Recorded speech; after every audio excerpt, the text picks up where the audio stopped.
मी सहज आमचे सांस्कृतिक संचालक पाटील साहेबांना म्हटलं की आपण एवढी मोठी ट्रॉफी देतोय, पण या आमच्या सगळ्या कलावंतांकडे तेवढं मोठं घर आहे का ती ट्रॉफी ठेवायला?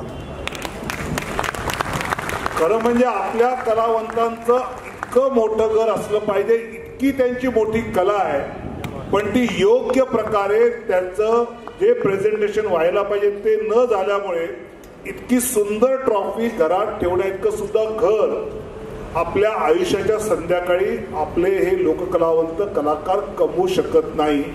हे आपल्या कलेचं वास्तव, आणि हे वास्तव कुठेतरी बदलणं म्हणजे सांस्कृतिक मंत्र्याचं काम आहे. मंचावर ना पुरस्कार आपण द्या, आपण शाल घाला, आपण सर्टिफिकेट द्या, आपण थैली द्या, याच्यापेक्षा त्या त्या क्षेत्रातल्या मान्यवरांच्या हस्ते तो सत्कार त्याचा होणं, शासनाचा प्रतिनिधी म्हणून बाजूला उपस्थित असणं, आणि हे उपस्थित असताना हे पाहणं की समोरून येणारा तो आमचा आदिवासी कलाकार 4-5 वेळा मागे उलटून पाहत होते. मी त्यांना विचारलं काय झालं? नाही म्हणले, माझ्या पत्नीला बोलवा, तिच्याशिवाय मी पुरस्कार घेणार नाही. मला असं वाटतं की इतकं कलेसाठी करणारा कलाकाराचे पाय जमिनीवर आहेत, पण अशा कलावंतांसाठी महाराष्ट्र शासन सांस्कृतिक मंत्री म्हणून मी काय करू शकतो? आणि खरं म्हणजे एक सांस्कृतिक धोरण जे केव्हा तरी काही वर्षापूर्वी बनलेलं आहे, त्या सांस्कृतिक धोरणाचा एक फेर आढावा आम्ही सुरू केला, आणि त्या आढाव्याच्या माध्यमातून काही काम सुरू केलं की ह्या ज्या लोककला आहेत, या लोककला हळूहळू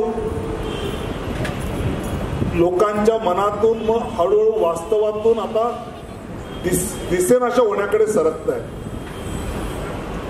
आणि या लोककलातून कितीतरी पद्धतीचं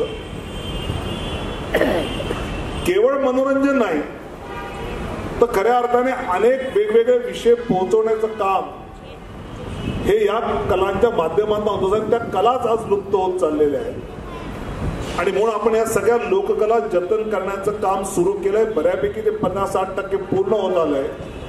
50-100 वर्षापूर्वी सुद्धा एखाद्या डोंगरातल्या, एखाद्या दरीतल्या एखादी कला तिच्यावर कोणाला अभ्यास करायचा असेल तर महाराष्ट्र शासनाच्या सांस्कृतिक विभागाकडे त्याची सीडी असेल, तुम्ही ती बघू शकता, त्याचा अभ्यास करू शकता. कुठलीच कला लोप होऊ देणार नाही, हे पहिलं आमचं धोरण आहे. कला टिकवू, पण ती कला जोपासणारा कलाकाराला सुद्धा टिकवलं पाहिजे. अनेक वेळा ज्यावेळी मी शिक्षण मंत्री आहे, क्रीडा मंत्री आहे, सांस्कृतिक मंत्री, मराठी भाषा मंत्री पण आहे, तर शिक्षण मंत्री म्हणून, क्रीडा मंत्री म्हणून मी गंमत म्हणून सांगायचं तर ज्यावेळी खातं घेतलं त्याच वेळी ठरवलं होतं की कधी पण शाळेत असताना खेळायला गेलो की घरचे म्हणायचे खेळून काही मार्क वाढणार नाही. मी ठरवलं खेळल्यानंतर मार्क वाढतील असं काहीतरी करायचं. आणि आता आम्ही धोरण बनवतो की जी मुलं आठवड्यातले 7 पैकी 4 किंवा 5 दिवस मैदानावर 2 तास खेळतील त्यांना वार्षिक परीक्षेत 10 मार्क जास्त देऊ. खेळल्यामुळे मार्क वाढतात. आता या शिट्टी मारण्याचं कारण एवढंच आहे की घरात टीव्ही, कॉम्प्युटर, व्हॉट्सअपवर बसण्यापेक्षा मैदानात खेळला तर किमान त्याच्यापासून दूर जाईल, आणि मैदानात आल्यामुळे खऱ्या अर्थाने तो लोकांच्या बरोबर राहील. केवळ व्हॉट्सअपमध्ये दुनियेशी संबंध आहे, पण शेजारच्याचं नाव माहीत नाही अशी अवस्था असणार नाही. आणि दुसरं मी नेहमी ऐकायचो की खेळून काही पोट भरत नाही. त्यामुळे मी ठरवलं की आपण महानगरपालिका आता नुकत्याच झाल्यामुळे लोकांना माहिती आहे की अरे बापरे एवढ्या महानगरपालिका आहेत, आपल्या जिल्हा परिषद आहेत, या सगळ्यांचे आपले स्वतःचे कबड्डीचा एक संघ, खो खोचा संघ, असे 8-10 खेळांचे वेगवेगळे संघ त्यांनी निर्माण करावेत. आणि अशा खेळाडूंना त्यांनी त्यांच्या महानगरपालिका, जिल्हा परिषदमध्ये कॉन्ट्रॅक्टवर का होईना नोकऱ्या द्याव्यात, आणि अशा खेळांचे आंतर महापालिका आंतर जिल्हा परिषद सामने शासनामार्फत आपण भरू, म्हणजे मोठ्या प्रमाणावर खेळाडूंना नोकऱ्या मिळतील. खेळल्यामुळे पोट भरत नाही हे खोटं आहे, खेळल्यामुळे पोट भरतं. आता हे झालं क्रीडा मंत्री म्हणून. मग सांस्कृतिक मंत्री म्हणून विचार केला की जे विद्यार्थी विविध कलांमध्ये आहेत त्यांचे मार्क वाढले पाहिजे, कारण शेवटी त्या कलेच्या साधनेमध्ये त्यांचा अभ्यासाचा वेळ जात असतो आणि त्यामुळे आपल्याकडे केवळ संगीत गायन विषयाचे मार्क वाढत होते.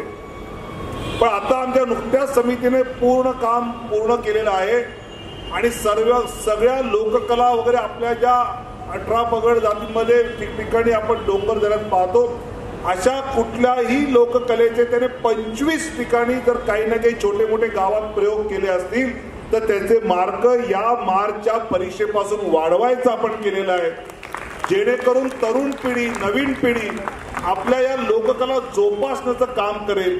मला असं वाटतं की फार मार्क वाढवणं किंवा एखाद्याला पास करणं हा उद्देश नाही. उद्देश हा आहे की आपल्या मुलाचा थोडा वेळ जर या खेळासाठी गेला, कलेसाठी गेला, तर पालकांनी चिंता करायचं कारण नाही.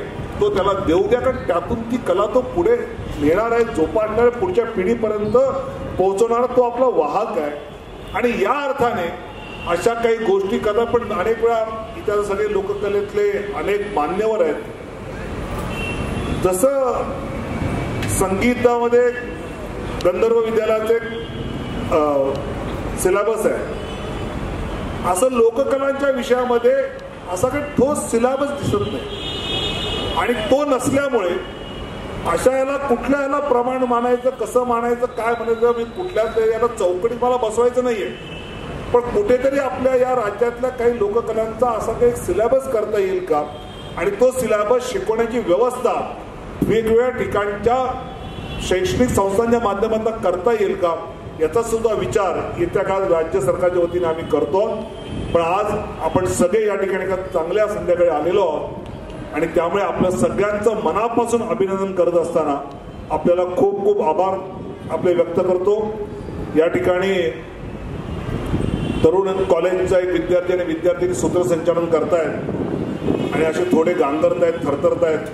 आणि मला पण आठवतं पहिल्यांदा सुद्धा मला केव्हा तरी एकदा असंच उभं केलं होतं बोलायचं, माझे काय हाल झाले होते. पण हे नक्की केव्हा तरी पुढे जाऊन सांगतील की मनोज जोशी, प्रदीप मुळे यांना जो पुरस्कार देण्याचा कार्यक्रम होता त्याचं सूत्रसंचालन मी केलं होतं. हा त्यांच्या आयुष्यातला आनंद जो असेल, मला असं वाटतं थरथरत घेतलेला का होईना पण हा अनुभव चांगला असतो. त्यामुळे नेहमीचेच प्रतियश वृत्तनिवेदक आणि सूत्रसंचालक न करता तरुण रक्ताला आपण वाव दिलाय आणि यातूनच पुढचे चांगल्या अर्थाने सूत्रसंचालक तयार होईल हा विश्वास आहे. अशा छोट्या छोट्या गोष्टी करतोय आणि त्याला तुम्ही चांगला प्रतिसाद देताय, नावं ठेवत नाहीत, याबद्दल मनापासून आनंद वाटतो. खूप खूप धन्यवाद. जय हिंद, जय महाराष्ट्र.